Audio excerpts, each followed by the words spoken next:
Hello and welcome, everyone. It's good to have you with us tonight. My name is Ann DeLore, and I am the program director for the IFC. And we're happy to have you here joining us for the first session in our series entitled IFC Religions 101. This series was envisioned by one of our board members who felt that even they, as our board members who are deeply involved in interfaith engagement, could still use a refresher on the basic beliefs and practices of one another's traditions. But in this virtual age, rather than keeping these instructional times only for our board members, we thought that we would publicize it more widely and invite members of our community to join in this learning opportunity. And I'm pleased to say that we had more people than I expected signing up. We had 50 people who were eager to be part of this tonight. A diverse group, I would say, coming from 15 or more different religious, spiritual, or philosophical backgrounds. So you are among a diverse group tonight. We've designed this series to be both brief and basic in the sense that we'll be together for just a short 45 minutes, with the first 20 minutes being spent hearing about the featured faith tradition, followed by 20 minutes of a moderated question and answer period. So because of the number of people that we'll have joining us, I'd like to invite you, if you have a question, to type it in the chat, and I will be curating the questions to ask to our presenter during that 20-minute time. Feel free to type your questions as they pop up for you during the presentation, and I'll be trying to keep track of that as we go along, so that by the time our Q&A comes, we'll have some questions lined up. So without further ado, let me introduce to you our Hindu speaker tonight. Her name is Richa Agarwala, and she is the outreach coordinator for Chinmaya Mission Washington Regional Center. Richa, we are so pleased to have you with us tonight, and let me hand the program off to you now. Let me also remind people to please keep yourself muted during the presentation. Thank you. Thank you, Anne, for the invitation and also for organizing this series. I'll go ahead and share my screen now so we can start with the presentation. So I'll be speaking about Hindu spiritual journey. And the first question for any journey is, well, where is it that you want to go? What is the destination? So our journey is to be happy always. And really, if you ask anyone, that's everyone's desire anyway. So that's our destination. And the question is, how do we get there? And what Hinduism says is, if you realize your true nature, which is the same divinity in all beings, then you will reach the state where you are always happy. Okay, if that's the case, then how do I realize my true nature? Realizing your true nature is really making your mind clear and calm, which requires meditation. Then the next question becomes, well, how do I meditate? If I sit down in one spot, my mind is all over the place. So how do I meditate? Well, there are some prerequisites. For most of the time in our situation right now, we are engaged in earning money or enjoying life.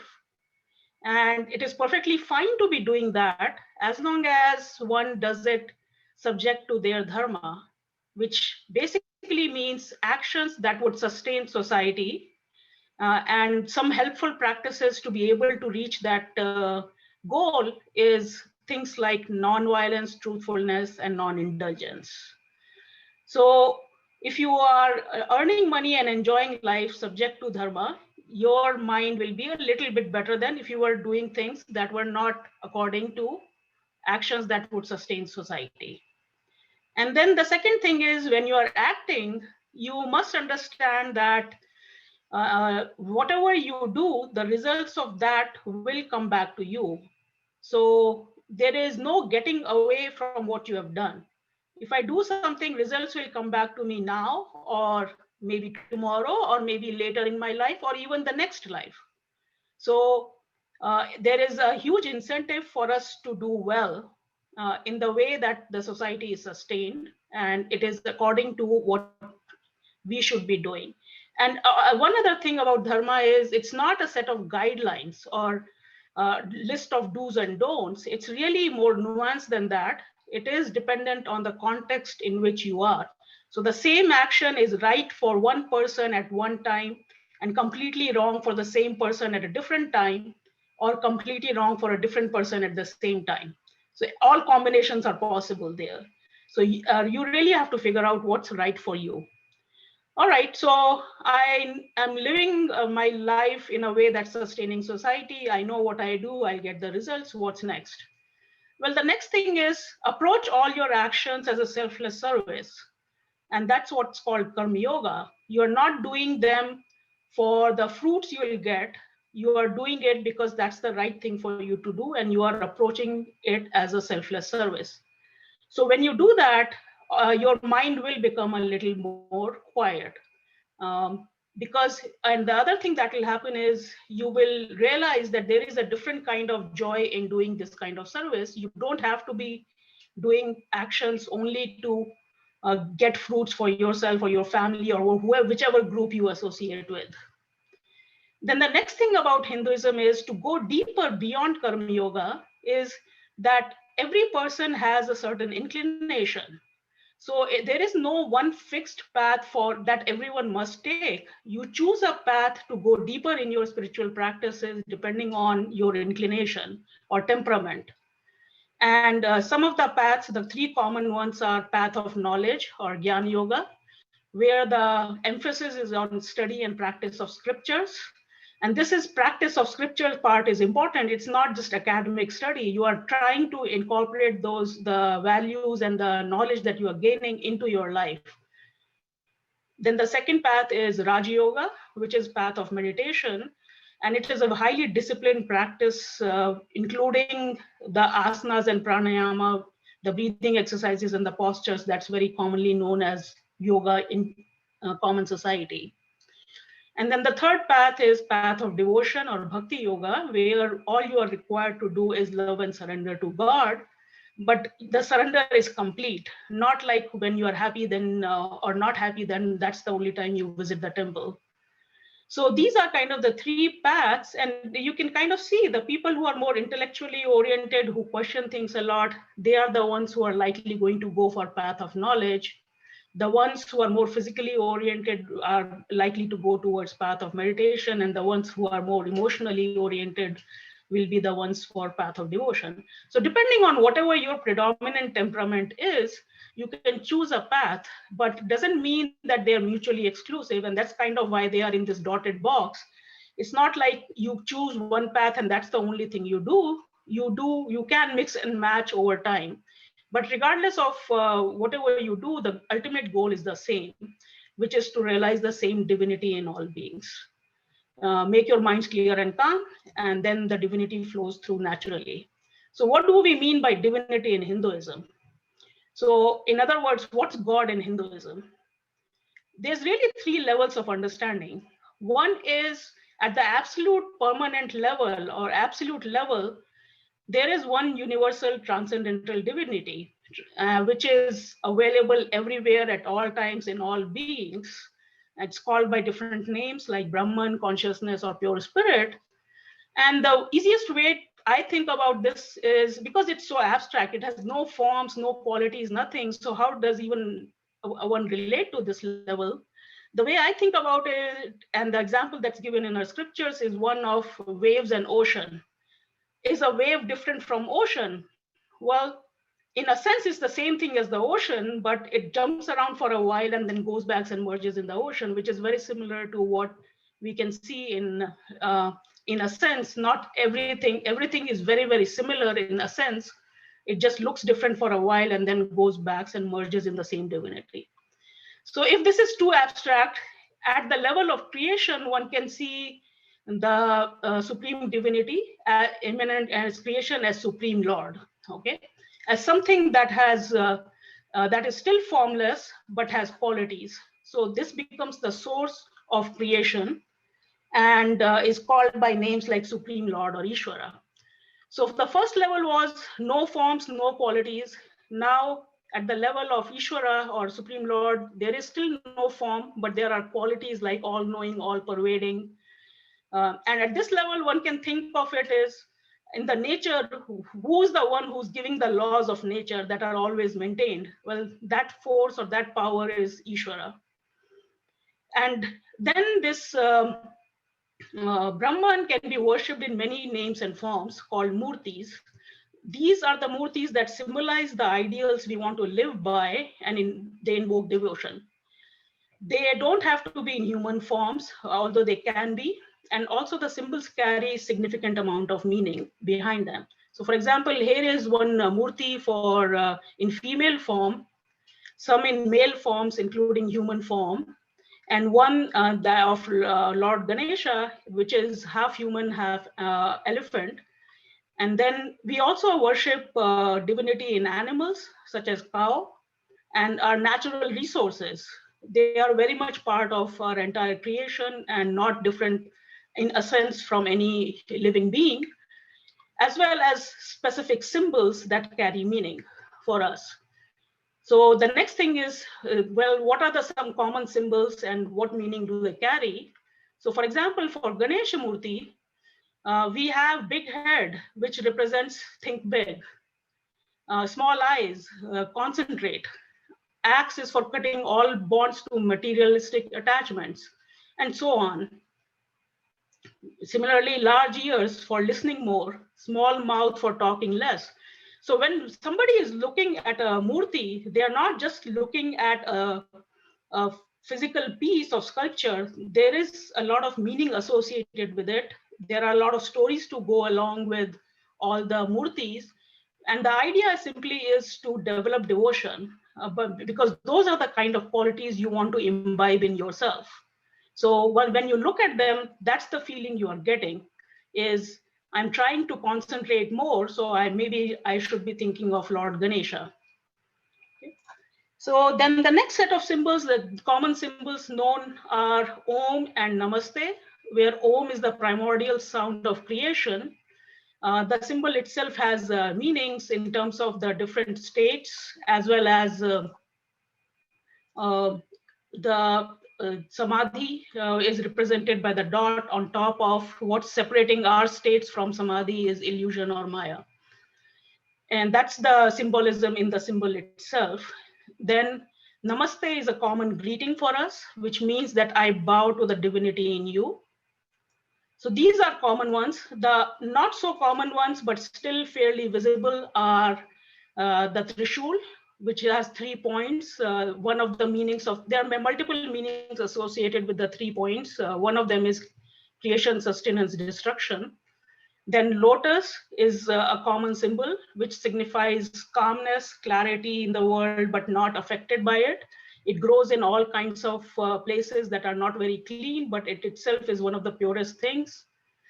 Any water drop falls on it, just rolls off it. So you can be in any kind of situations, but you don't have to necessarily get affected by them. And then the bindi or tilak, which is put on the forehead, again, it's a point of energy flow. So, and also the seat of memory and thinking. So these are some of the symbols that are pretty common and understood and seen in Hinduism.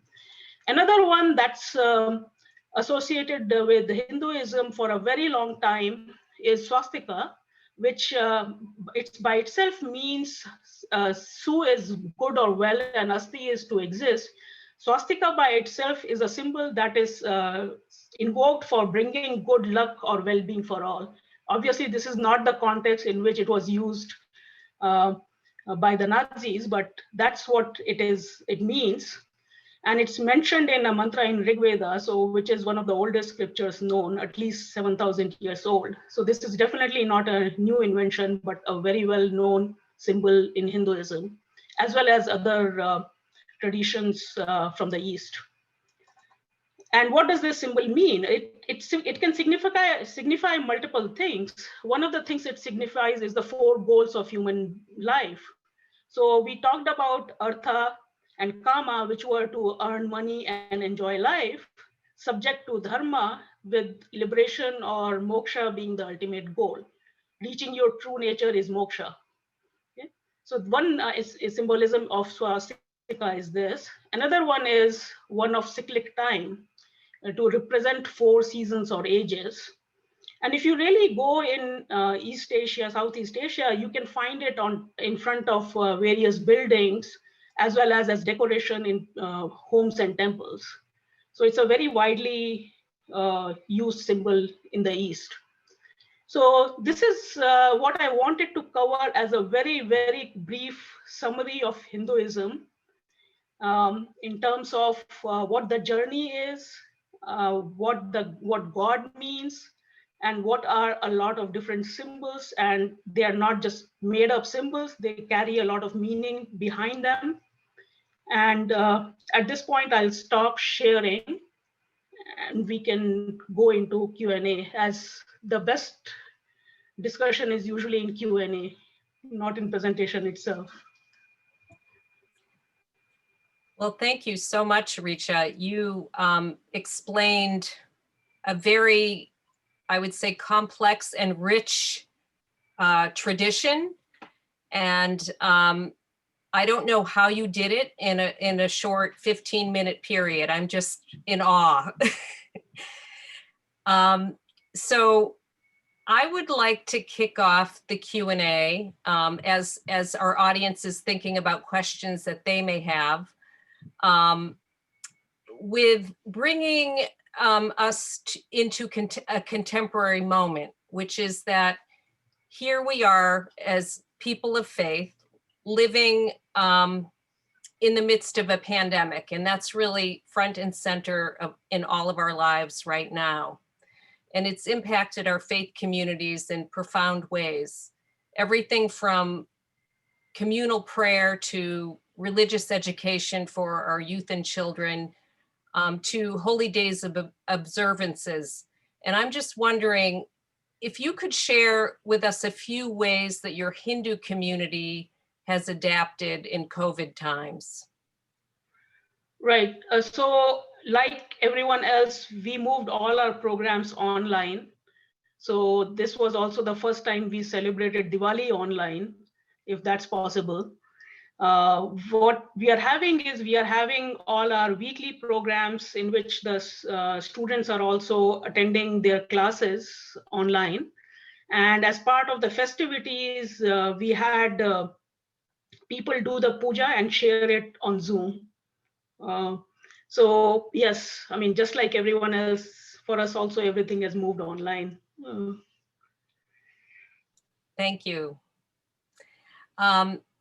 So we have a question here about the next life. You made reference to the next life. Could you say more about the Hindu belief in the next life? So the next life is, the whole idea is that if you have done actions, if you were the doer of the actions, you have to get the results. Now, the results are, I'm doing certain actions now, but the results I don't live long enough to get all the fruits of those actions. So what happens to those actions? And that's where the belief comes in, that you will reincarnate, you will take another birth in a form that's most appropriate for you to receive those fruits. And it doesn't have to be a human form necessarily. There is no guarantee that once I am human, my next birth is going to be human. If I have a lot of desire for attention, for example, if I crave attention all the time, then maybe the right body for you is, for example, say of a dog. Then the best way for you to get your results might be to get into a dog's body in the next life, so that you can reach or get the fruits of your actions. So that's the thing, that you keep in this cycle of birth and rebirth till you realize that what your true nature is, because at that point you stop accumulating actions for yourself. You are not in a state where you are doing things for yourself. You are, and that's why you are not the doer of those actions anymore, because you're not really associating them as you doing them. It's divinity that's making doing its work through you at that point. And that's the only time you can get out of this cycle of birth and rebirth. Wow, that's fascinating. That is really fascinating. Here's a question about the caste or Varna ashram. Mm-hmm. And could you help us understand those two concepts and how they relate to Hinduism? Sure. Let me actually share one slide, if I may.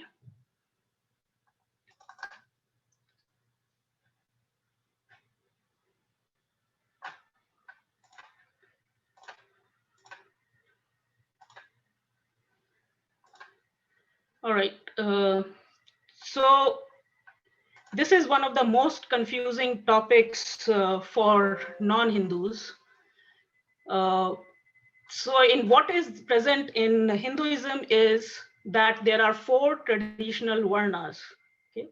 Meaning there are 4 predominant temperaments: the temperament of Brahmins, who like to study and teach members of society. So, and then the temperament of a Kshatriya, who protect and govern society. Then the Vaishyas, who are engaged in commerce, own land, and support society. And Shudras, who are more in the service industry, grow food, make goods, serve society. And if you look at it, any well-functioning society will have all 4 of these components. If everyone was an intellectual and just studying and teaching, there will be no one to teach to. Okay, we need people who are in executive branch, in branch of soldiers, in branch of producers, and in branch of workers. So that is the concept of Varna in Hinduism, that each person will have a temperament for one thing or the other. It doesn't mean one is better than the other, it's just their predominant nature. So 4 temperaments, which are not by birth, meaning that this is inherent in the person, and it's mentioned in Hindu scriptures as being based on one's ability and actions. So it's not by birth, but based on ability and actions. The other concept is the concept of jati, which is a family lineage, and it is by birth. Okay, and there are really thousands of them in number. These are groupings based on occupation. And what happened is that these 2 concepts were conflated because people in the guild kind of society were following the tradition. So family tradition and occupation got mixed up. So people, when people saw that happening, the 2 got conflated into what became a caste system. If I'm born in a family of Brahmins, I am a Brahmin. That's not how it's supposed to work. You may be born into parents who are Brahmins, doesn't mean you are Brahmin just because you're born on it. If you don't have the temperament for studying, you are not a Brahmin. And that's where caste system came in, and it became it's an illegal practice, and it became a social practice. It's really a social construct, very similar to racism. You group people and just go by that without necessarily knowing anything about what are the true concepts. It's not based on religion at all. And you have examples where there are very famous Brahmins who were not born into Brahmin family, like Sage Vyasa, who's been credited with writing the Bhagavad Gita, and Sage Valmiki and Sage Vishwamitra. So these are 3 of the most important sages in Hinduism who were not born in quote unquote Brahmin family. And also there were many social reformers who have sought to abolish this social practice in India, and it is outlawed currently an illegal practice. Even doesn't mean it doesn't happen, just like racism still happens everywhere. It's the same thing. It's a social practice, not a religious practice. I hope that helps explain what caste system is and or isn't. So just two key points. Varna and Jati are there in Hinduism, not caste system. I'm sure that's a very helpful clarification for all of us, Richa. We really appreciate you going through that. So just wondering if there's a connection between the Varnas and the three paths towards the three spiritual paths that you mentioned earlier. It seemed like they were similar concepts, but I wonder how they relate, if they relate at all. So you can to some extent correlate them, but that's not really the idea, because a person doesn't stay fixed in one temperament at any time. And that's why I said these paths are not mutually exclusive. You may predominantly be an intellectual, and so that may lead you to more towards being a Brahmin, but it doesn't mean you stay a Brahmin throughout your life. Or even during a day, at time, even during a day, a person may be predominantly in one mood or the other. So, and that's why it's not a one-to-one correlation, because a person doesn't stay in same temperament, even though they may have a predominant temperament. And that's why it's not like I have to follow one path and one path alone. So it's a mix of both over time. So although you can loosely connect intellectual to Gyan Yoga, emotional to, or Kshatriya or Brahmin to Gyan Yoga, Kshatriya to Raja Yoga or meditation, and other two to devotion, but it's not really one-to-one at all. Very good.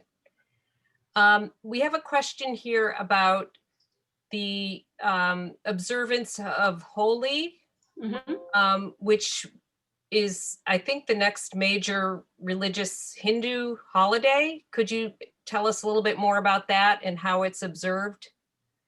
Yeah, so Holi and Diwali are the two most well-known festivals, although there are plenty of other festivals that we celebrate also. So actually, I have another slide if I can bring up. Okay, let's share this one. And instead of presenting it one by one, I'll just bring it up so we see all the festivals together. So Holi and Diwali on the upper top left and right are the most common ones. But we also have Navratri, which is celebrating the female forms, three Devis, as well as Krishna Janmashtami, which is celebrating Krishna, and Mahashivratri, that's celebrating Lord Shiva, and Kumbh Mela, which is a religious gathering. It's actually one of the largest religious gatherings. So specifically about how we celebrate Holi, well, this is one thing that definitely differs in India versus here. In other parts of the world where it's celebrated in a grand way, the closest thing that gets celebrated here that resembles Holi is the Festival of Colors, or the color parade, when people of all ages come together and celebrate by throwing color on each other. Or it's really a community festival. And there is a story, or there is a legend behind it as well, which is the legend of Prahalad, who was a devotee of Lord Vishnu. Why Holi is celebrated? It's not just a community festival. There is also a fair amount of symbolism behind it for why it's celebrated. So if somebody is interested, they can find out who Prahalad was and what the story is behind Holi. And that's true for all of the festivals that we have. There is meaning being conveyed by these festivals. So you mentioned a difference in celebration in India versus the US. And I wonder if there are other practices that are particularly different in India versus Hindus in the US, or maybe even in other parts of the world that are significantly different? Yeah, so one of the biggest differences is here we shift everything to the weekend. We don't have the days off on the day it's supposed to be celebrated. At least for Diwali, a few counties now are planning to give the day off. But that's, I mean, I can't celebrate Holi on a Wednesday. Even if I take off, I can't celebrate it by myself at my home. I need my community with me. So that's definitely one of the differences. Plus, I mean, just think of the weather. In India, Holi comes at a time when the weather is just warm enough to enjoy it. Here it snows on Holi, day of Holi. I can't go out and play with colors or when it's snowing outside. So just logistically also, it doesn't work out. So we shifted to when it's convenient. But again, I mean, it's really, I think, a matter of community building and us getting together to a point where the Diwali, I think, has become a norm in the sense that people do come to each other's houses much more. But Holi can, just because of weather itself, we can't celebrate it the way we would like to celebrate it.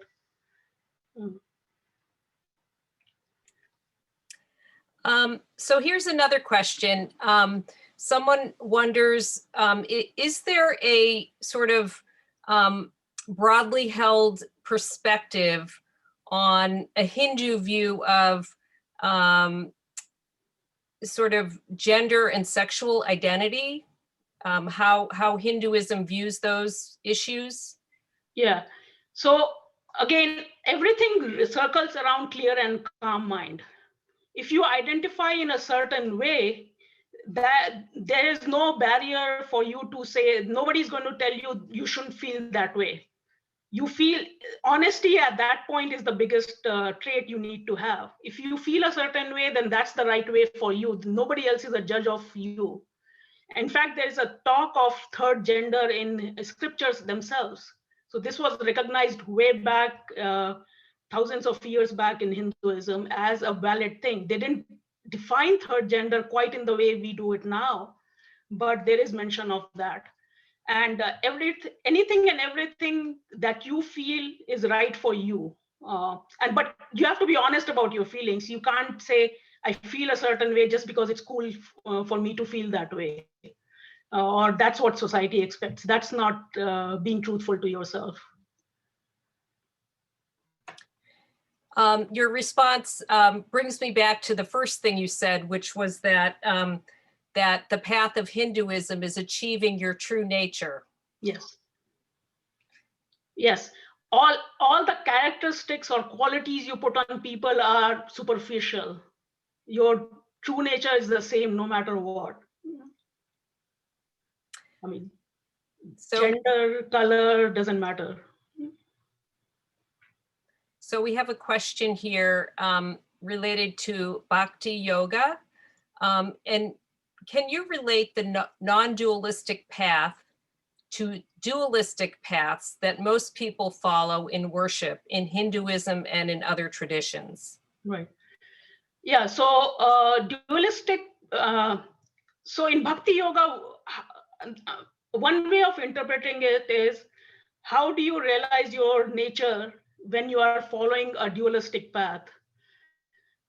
The point is that even in dualistic practices, if the surrender is total, you lose your personal identity.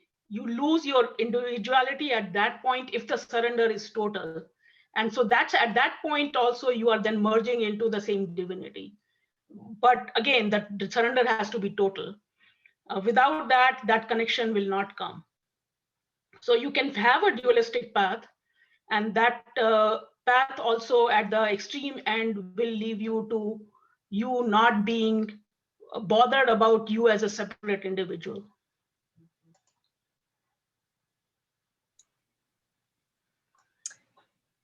Very good, thank you. Another question about suffering and how Hinduism explains suffering. Yeah, so what Hinduism is saying is, if you are suffering, then the best thing for you to say, do or decide is, what is the right thing for me to do in this situation to get out of, or what is the right course for me to take now? Many people put suffering as fatalistic karma consequences. That's not the right way to look at it. What it says is, if you are doing what you should be doing right now, then you can accept whatever is coming to you, whether it's good, bad. You are not worried about why this thing is happening to me now, but your focus is on what can I do now, or what should I be doing now. So because of the shift in focus, you are able to deal with whatever situation is causing you trouble at the moment. So it's more a matter of shifting the focus rather than saying that my suffering is because of something bad I must have done in the past.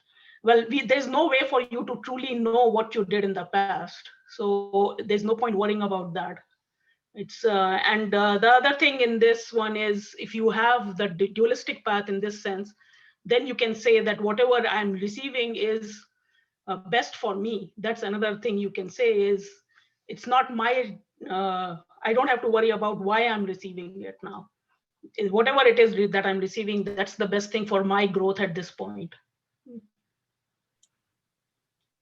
So I think what I'm hearing is that Hinduism is very contextualized, and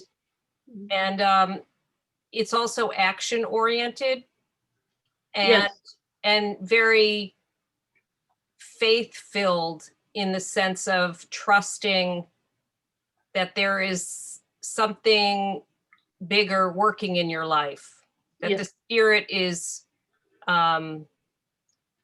presenting you with what you need to become your true, to realize your true nature.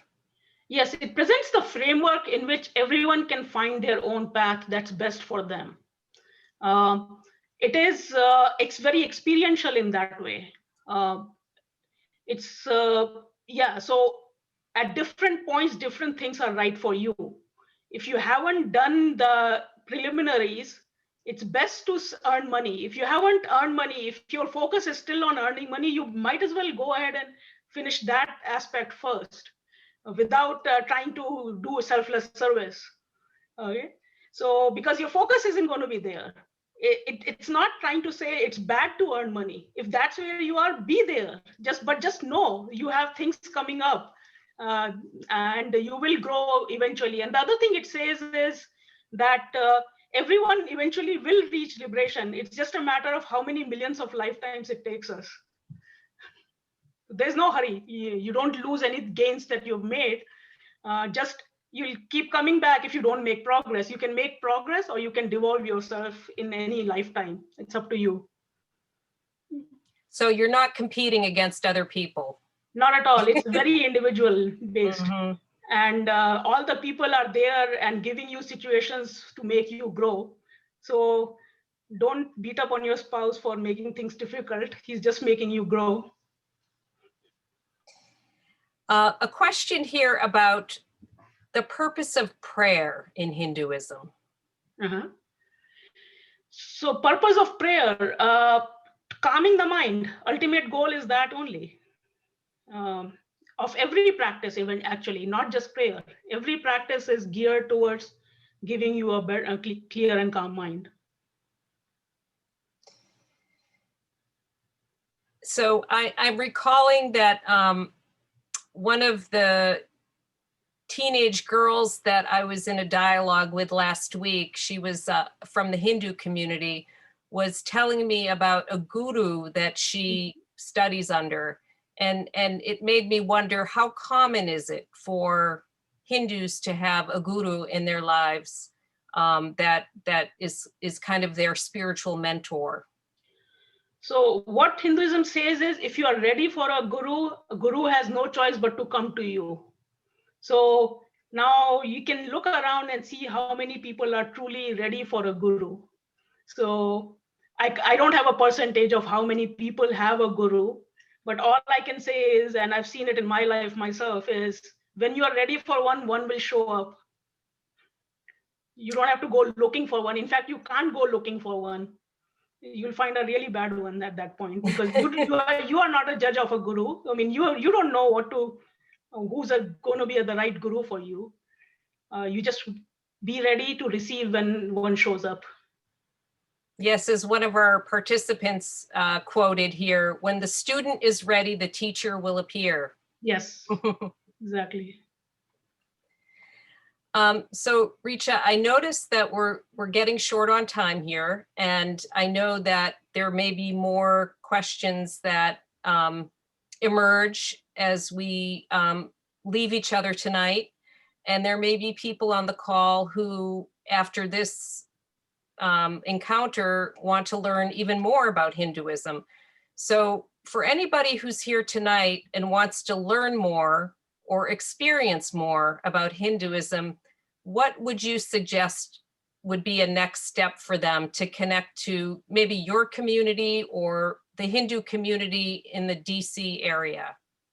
Yes, I know we're living in pandemic times, so right. our opportunities are not the same as they would be under normal circumstances. Yeah, so I just typed in one of the email addresses.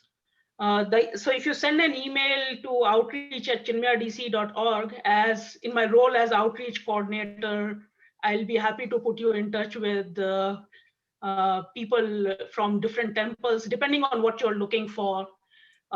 If you're looking for more of the meditation practices, I have a contact with a couple of people who will be right for that. If you're looking more for intellectual studies, then Chinmay Mission is more geared towards that.